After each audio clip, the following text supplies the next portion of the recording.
కనిపిస్తా ఉన్నది. ఇదే నర్సీపట్నం నియోజకవర్గానికి సంబంధించి దాదాపు 52 ఎకరాలలో ఉత్తరాంధ్ర జిల్లాలో ఉత్తరాంధ్రకు మంచి చేస్తూ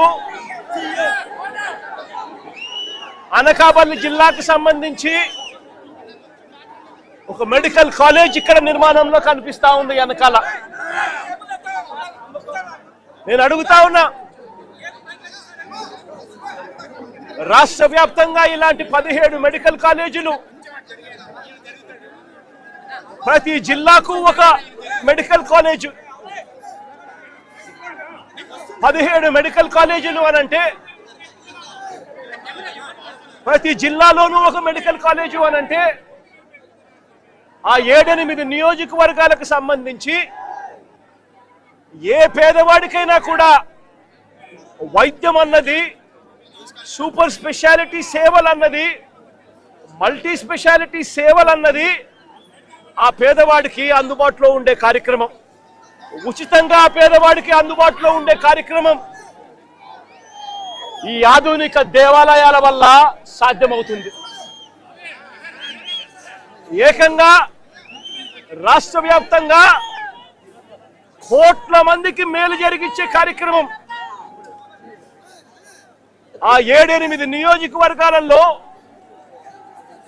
ఒక్కొక్క మెడికల్ కాలేజీ తీసుకుని రావడం వల్ల ఆ మొత్తం 7 నియోజకవర్గాలలో ఏ పేదవాడికైనా కూడా సూపర్ స్పెషాలిటీ, మల్టీ స్పెషాలిటీ సేవలు ఉచితంగా పేదవాడికి అందుబాటులోకి వస్తాయి. ఆ 7-8 నియోజకవర్గాలలో ప్రైవేట్ హాస్పిటల్ ఏవి కూడా ఆ పేదవాడిని దగా చేయలేని పరిస్థితి ఈ మెడికల్ కాలేజీల వల్ల వస్తాయి.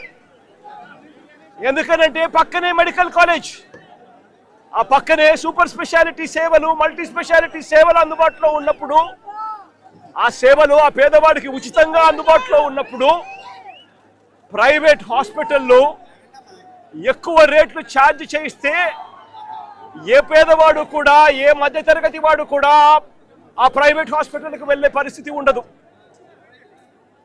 కాబట్టి దగా కావడము అన్నది, పేదవాడు దగా కావడం అన్నది పూర్తిగా ఫుల్ స్టాప్ పడుతుంది ఈ మెడికల్ కాలేజీలు రావడం వల్ల.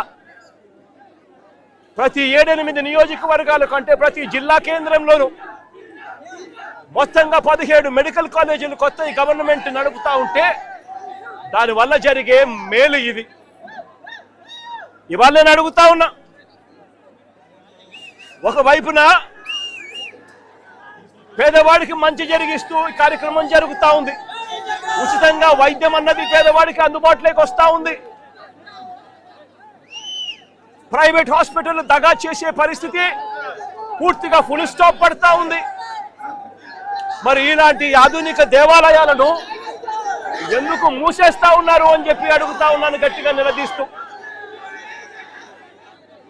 మొత్తం ఈ గవర్నమెంట్ మెడికల్ కాలేజీలన్నీ కూడా ప్రైవేట్ పరం చేసేస్తే ఇక ఉండేదంతా ఎవరు? అంతా ప్రైవేట్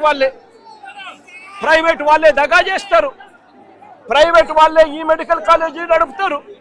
ఇక అంతా ప్రైవేటే నడుపుతా ఉంటే ఇక పేదవాడికి ఏ రకంగా భరోసా ఉంటుంది?